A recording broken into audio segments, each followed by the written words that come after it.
Good evening, everybody. The study session of February 22nd, 2022 is called to order. Donna, could you do a roll call, please? Yes, I will. Councilmember Gutierrez. Here. Councilmember McDowell. Present.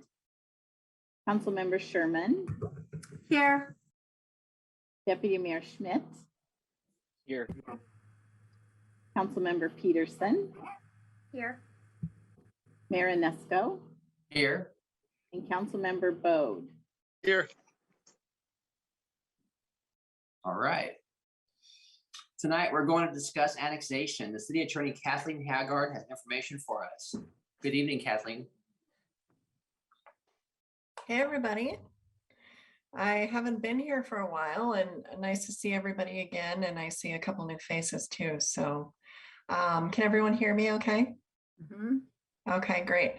And, despite 2 years of COVID, I have never once shared my screen on Zoom in a presentation. I don't know how I've managed to avoid it, but I haven't done it. So Donna was kind enough to walk me through the process this morning, and let's just hope everything goes okay.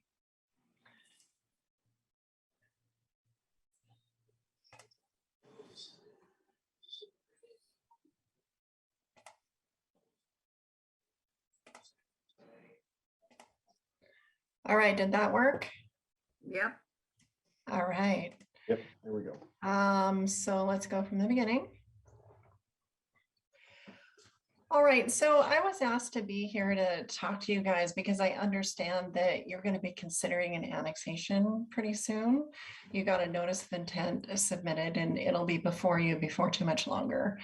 And it's not something that you have done. In fact, aside from one fairly straightforward small annexation, I don't think I've seen annexations in Shelton since I started this job in 2007. So just not a city that's expanded its boundaries very rapidly, unlike some other cities in the state. So it makes sense, since it's a kind of new to all of us, to walk through the process. And annexations are, they're very old. If you look at the state laws that authorize annexations, a lot of them date to the 1940s. There's some newer laws as well, but it's a fairly old and antiquated process in many ways. It's been tweaked over the decades. And basically, it's a way for an existing city to expand its territorial boundaries and bring in new territory.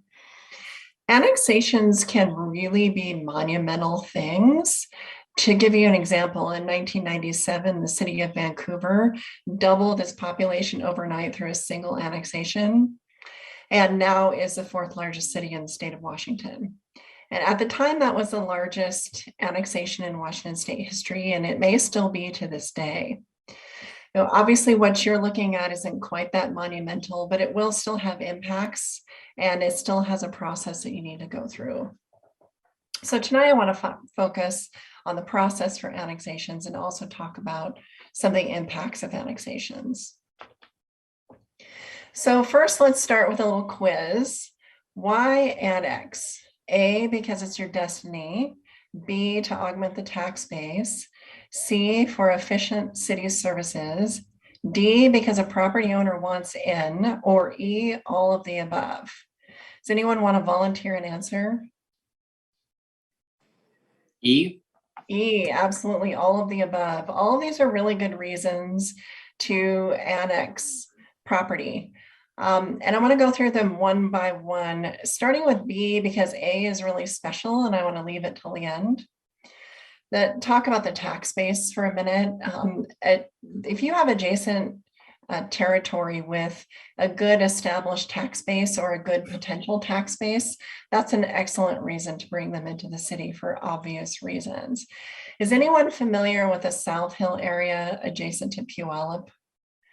So it's all pavement and stoplights and retail and restaurants, and there's a cash register every 25 feet. And one would think that would be a city, but it's actually not. It's still in the county. And rumor has it that the county doesn't want to let it go because of the tax revenue it generates.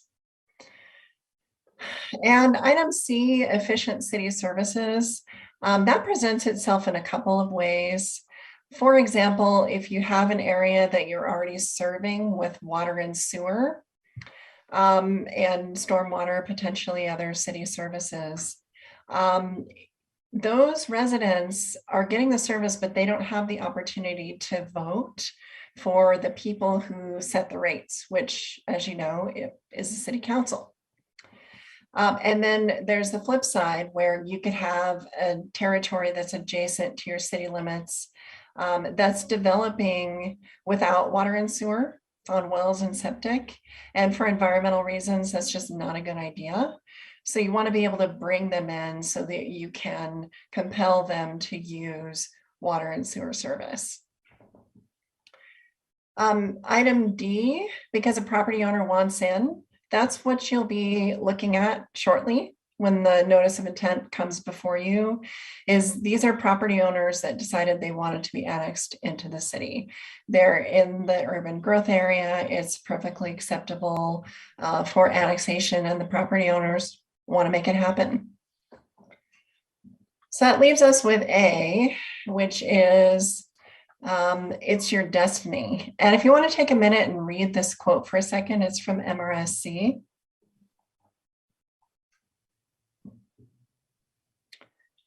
So as you can see at the end, the question is not so much if you will annex, but whether you're going or when you're going to annex. And that's because you're in a Growth Management Act county. The Growth Management Act is a law from 1990 that has at its heart a goal for environmental preservation in a really broad sense. And how it does that primarily is it seeks to concentrate human populations into cities and leave the rural areas for agricultural resource lands and natural areas. And really, that's one of the best things we can do to protect the earth, is to follow that development pattern rather than allowing, you know, the entire face of our state to be kind of paved over with sprawling development. And so that's what annexations really do, is under the Growth Management Act, urban areas, urban growth areas, and areas that already have urban style development like South Hill are destined to be cities, either by separately incorporating or becoming annexed into an adjacent city. Let's talk about how annexations happen for a minute. And there are 6 methods available to Shelton. There are actually 7, but one of them is so obscure, I just left it off the list because I don't think you're ever going to see it. And I'll eat my words if you ever do, but I don't think it's going to be an issue. The methods are 60% petition, alternative petition, election, unincorporated islands, municipal purposes, and interlocal agreement. So we'll go through those one by one, but I want to focus primarily on the first one because that's what you're going to have in front of you. So you have 2 petition methods in Washington state, and there's a very strange reason for this. So originally there was only the one on the left, which is the 60% method. And then about 20 years ago, the Washington State Supreme Court declared that method unconstitutional. And the reason it did is because you see the words assessed value over in that left-hand column. This means that annexations were primarily controlled by whoever held the most high value property in an area. And really didn't have any approval by the voters or approval by the general population. So if I'm in the county and I have my little plot of land and I'm next to an extremely high value property that wants to be annexed, they can essentially drag me in against my will because they own, 60% or more of the assessed valuation. And the state Supreme Court about 20 years ago found that to be unconstitutional because it disenfranchised the general population and put too much weight on property owners. And so while that was unconstitutional, the legislature adopted this alternative method. And as you can see, there's no mention of assessed value. It goes by land area instead, regardless of the value. It also requires ultimate approval by a majority of registered voters in the area. So that kind of took care of both problems that the court found. But then shortly after the legislature adopted this second method, the Supreme Court reversed itself and decided that the original method was constitutional after all.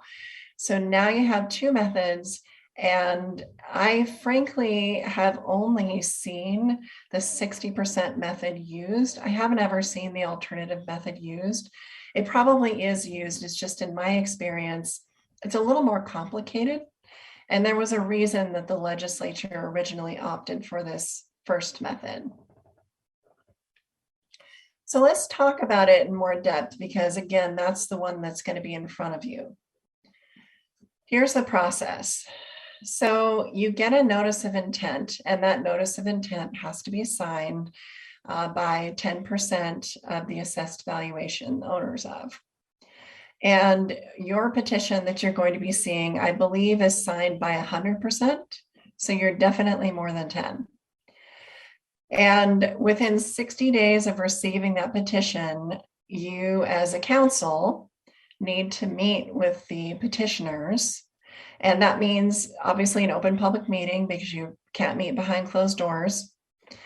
And you need to decide whether you're going to accept the notice of intent. And if you accept it, that doesn't mean you're approving the annexation. All that means is you're allowing it to keep moving forward. And there's no particular form that you have to use for your acceptance. If you decide to go with it, we'll write you up a resolution, because it's probably the best, most clear way to do it. You also need to decide whether you're going to require the newly annexed territory to assume your indebtedness. That essentially means that whoever lives there or owns taxable property there, however this is set up, would have to start paying their fair share toward a debt the city has assumed. When I was chatting with Mark and Jason about this, we thought you don't have any debt that would be assumed by the new territory, but you'll want to clarify that before this comes before you.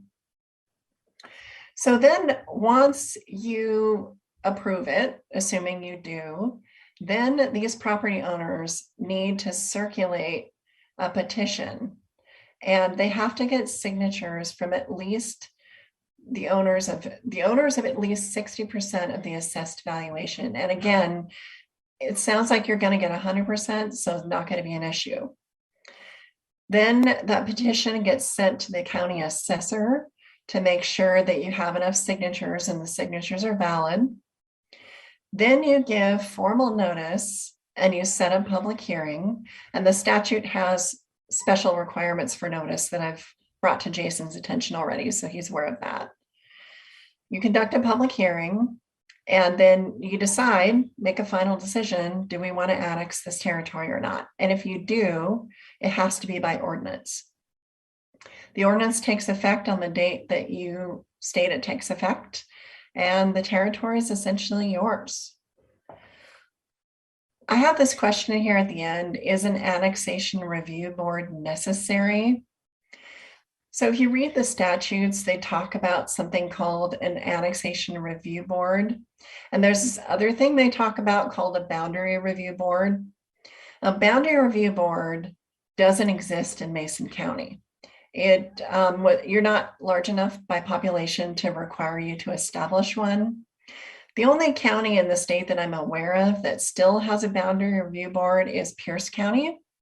And I've been there, believe me, it is not a place you ever want to be if you can avoid it. It's an established body of judicial officers, essentially, that hold this tremendous power over your annexations. Mason County doesn't have that, but there are some references in the state law to annexation review boards. And that isn't an existing body like a boundary review board. What it is it's an ad hoc committee that the city just throws together, and it's not even really clear what they do. So even though the statute mentions this, there is a case that finds that the annexation review board for the 60% petition method is not necessary. The legislature didn't change the law in response to that case, so we've kind of got two authorities. But I think in a situation where you have 100% buy-in by the property owners, you have vacant, undeveloped property, it should be relatively uncontroversial annexation. You don't need to do an annexation review board. Let's go with what the court said. So the next method is the election method. And I want to go through this fairly quickly because I've frankly never seen it done. It's kind of a nightmare if you look at all these steps. So the petition comes at least 20% of the votes cast in the annexation area in the last election. That goes to the county to determine if there are enough signatures. Then it goes to the city council for a review. Then you actually do have to do an ad hoc annexation review hearing. Then it goes to the county commission for its review. Then it goes to an election. And the vote has to pass by majority vote, but if you are requiring assumption of indebtedness, that has to pass by a supermajority, which is 60%. So like I said, kind of a nightmare. Don't recommend that you ever do this. The next method is unincorporated islands. And essentially what that means is you've got some residential property that's essentially surrounded by the city. Mostly 80% at least of the boundaries are contiguous. And it's in the same county and the UGA as a city. And it's really simple. The city council just passes a resolution seeking annexation. You do notice public hearing and you pass an ordinance. Really easy. The hitch is it's subject to referendum, meaning that within 45 days, anyone in the annexation area can file for an election to have the decision reversed. The next method is municipal purposes. And what that is you've got an asset somewhere else, not in the city, and you want to bring it into the city so that you just have more control. Water reservoir, a water tank, a park, a sewer treatment plant, those sorts of facilities. And this is very easy. It doesn't even have to be contiguous. It doesn't even have to be in the UGA. You just pass an ordinance declaring that this property is for municipal purposes and your annexation is done. This can lead to controversy depending on the facts. So 25 years ago or so, I'm guessing on the date, there was some property in unincorporated King County outside of anyone's urban growth area. And one of the cities, I can't remember which one, annexed it and claimed that it was going to be used for municipal purposes. And probably at the time they meant it, but then a few years later, they turned around and sold it to a developer. And then the developer wanted to put houses on it. So now you have a situation where you have land that was never intended to be urban in nature that's been kind of hauled into the city and then used for an urban purpose. I mean, I guess that was okay. It got taken to the Growth Management Hearings Board and everything, and it was upheld, but it didn't sit right when I heard about that. Finally, there's the interlocal agreement method. And in counties larger than yourself, they have just a sort of general all-purpose interlocal agreement method. You only have it when you have fire districts involved. So what the law says is if you're annexing into territory that's served by a fire district, you can start this three-way negotiation with the city, the county, and the fire district. And you just sit down and you talk logistics, and there's a whole list of factors that you should be discussing in the course of this. How services are going to be provided, whether there will be any compensation going to a fire district that loses territory, or vice versa, the other way around. Whether any employees in a fire district that's kind of put out of business will be employed by the city that's annexing, all those sorts of logistics. And then if the interlocal agreement is signed by all three or just the city and the county, the fire district doesn't even have to sign on. Then you pass an ordinance approving the annexation. And as with unincorporated islands, this one is also subject to referendum.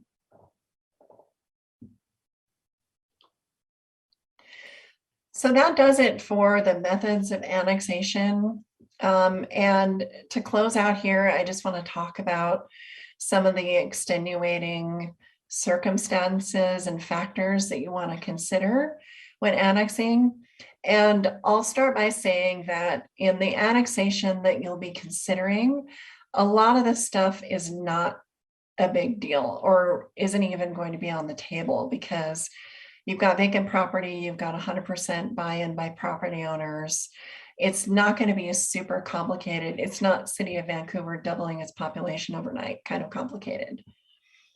But still things to think about. The first thing is whether you have any agreements on file with property owners where they waived their right to protest annexation. Our municipal code requires this when we extend water and sewer service into the urban growth area outside of our boundaries. If I'm in the county and I want city water, then I have to sign this agreement that gives the city the right to approve an annexation on my behalf. So the city gets to count as my percentage of assessed valuation when that petition gets filed, essentially. And so it's always good to look and see if you have any of those on file, because if you collect enough of them, you might be done. The next thing to consider is fire service, which we already talked a little bit about. From what I've heard from Mark and Jason, it doesn't sound like fire service in this case will be super complicated to sort out, again, because it is undeveloped property. I believe it's served by a different fire district than the one you contract with, though. So you are going to have to negotiate that somehow. The next consideration is garbage service, which can be pretty complicated as well. So most areas outside of cities aren't served by contracted haulers. So City of Shelton contracts with a garbage hauler. You used to have your own trucks and now you contract.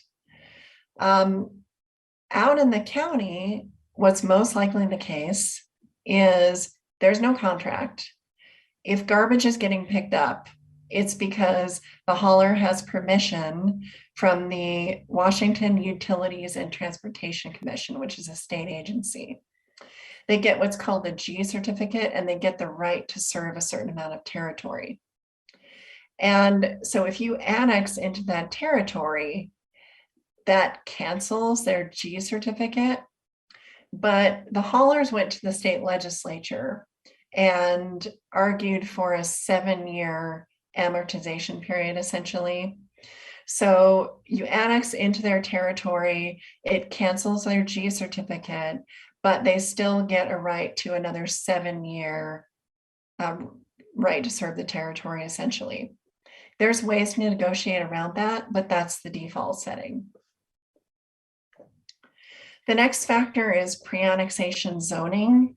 Just making sure that the zoning is set up for the territory that you're going to be annexing, and it's not something wildly different than you want it to be. If it's been in the county and it's zoned, kind of how you want it already, you probably have a little time to figure it out, especially if the property is undeveloped. But in cases where you don't have that time, there is a process for setting up the zoning before you do the annexation. And so the zoning automatically takes effect when the annexation takes effect. And that requires 2 public hearings 30 days apart. From what I've been told, I don't think you'll have to do that here because the zoning is compatible enough to how you want it. The next factor is an annexation public relations program. Again, not going to be an issue here because all the property owners want in.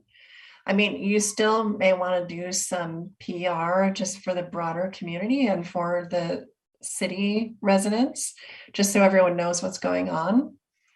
But with large annexations of already developed property, cities do pretty large scale annexation programs where they really try to educate the public, hold town halls, really sort of explain why it's a good idea to annex and what's going to happen after annexation occurs.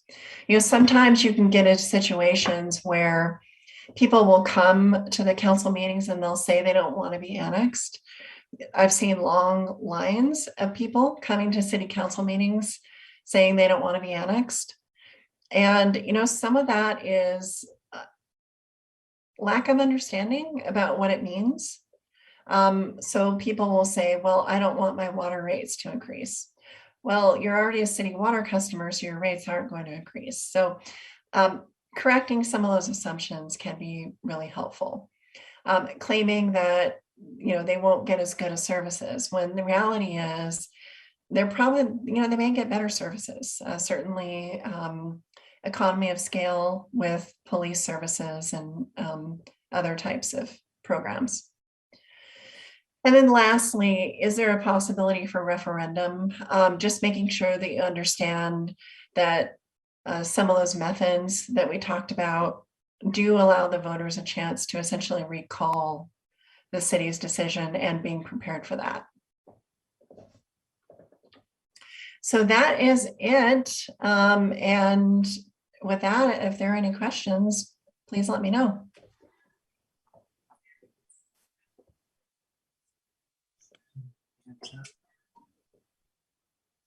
I don't see any hands up. Great presentation. Thanks. Does anybody have any questions? Oh, Sharon, Councilmember Sherman has a question. I do have a question, and this is like way down the road hypothetical. So let's say this property is annexed and then it's developed, and let's say 30 years down the road, they no longer want to be annexed in the city of Shelton and they want to apply to become their own city. Are they allowed to do that? You know, I don't believe that they are, simply because, you know, they've been annexed, and they're part of the city. Good to know. Thank you. Thank you. Deputy Mayor Schmidt. Yeah, I had some questions on your examples related to garbage and fire service. So I'm thankful that our 2 fire chiefs local to us are on the meeting tonight. So we're all going to be on the same page, hopefully here. As I understand it, you know, the city, as through the city's ILA with the fire district, you know, we pay a flat rate each month for those services. And, you know, the county residents pay a cost per thousand in the county for fire services. If we were to annex an area in the county that is in the UGA that is currently paying into like Fire District 11 through their property taxes, how would that then work? I'm assuming we would have to look at the ILA between Central Mason and the city in that case, but do they automatically become a customer, if you will, of the city, like the city's process? And what are their chances of changing that or, you know, contesting that? Yeah, they wouldn't automatically become served under the city's contract. There's a negotiation that has to happen. There's actually a really detailed statutory process for the negotiation. And different processes apply based on how much of a fire district's territory is being assumed by an annexation. So it'd be a little tricky to give you all of those details here tonight. But what I can say is it's essentially a negotiation with a lot of details that have to be worked out between the city. It's Mason 5, I believe you have the contract with, and then Mason 11, which would its territory would be coming into the city via this annexation. And that's why the legislature set up this interlocal agreement process, which you don't have to use it. You can go ahead with your 60% petition method. But the legislature found that cities were running into this issue all the time, where they would annex territory and they would kick out a fire district or take fire district territory. And then there would be this huge list of issues that had to be worked out. So that's why the legislature set up this process where you have the three parties sit down and talk about it and work it out. But regardless, even if you don't use that method, you go ahead with the 60% petition, you have to work out the same issues. Got it. So there's a negotiation with the taxing district at that point that we'd have to work out and facilitate that discussion, which is good. So we're all on the same page there. That's good opportunity for us to talk. And then I had a second question, it's similar, related to the trash service component. Trash is a compulsory service in the city, not in the county. And then if we make, we annex a certain territory, that then automatically would become a compulsory service for those annexed, right? And then they would be essentially forced into Mason County Garbage as their provider. Is Mason County Garbage your contracted hauler? Does anyone know who is serving the annexation area right now? Is there a hauler that has a G certificate there? I am not sure about the G certificate, but I do know that the entire area that we will be talking about in the future is undeveloped. So there are no. Oh, it'll be new territory for everybody. That's right. Well, there's probably still a hauler that has the right to serve that area if it does get developed. It's the same hauler in both county and the city. We both use Mason County Garbage. Okay. And I believe that our contract was built for growth, wasn't it, Jeff? There are components to it, but this is any annexation that we're talking about, whether it's the one we have our 10% intent or anything else, the density would be at urban level densities, city level densities, rather than county level, where you're talking about one house per every 5 acres, generally, or larger. So the scale of that is going to be completely different. Assuming, when it gets all built out, these things don't happen in 5 years when you're talking about that much land. It's a multi-year process, sometimes decade process. Yeah, it sounds like you've got a lot of time to work out the garbage issue. And if it is the same hauler that you contract with, it sounds like it'll be an easy negotiation. They'll likely just agree to take over the area when and if it does develop. And then, assuming you're still contracted with that same hauler when development occurs, that's who their provider will be. 15 more years. Yeah. Thank you, Kathleen. That answered my questions. Yeah. Any other hands up? Let me see here. No other questions for Kathleen? Or City Manager Knighton? Any questions for him? Well, my question is just in general, are we, the annexation area, are we talking the port? No. Oh, okay, that's what because we're already we have Fire District 11 for fire service, and we use Mason County Garbage for garbage service. So I just don't, the area you're discussing is not considering the port? No, it is not. And that's why the presentation tonight was pretty general, just about different annexation methods. We have some interest from property owners on the opposite side of the city that will be considered fully in a public process in a few months, I would imagine.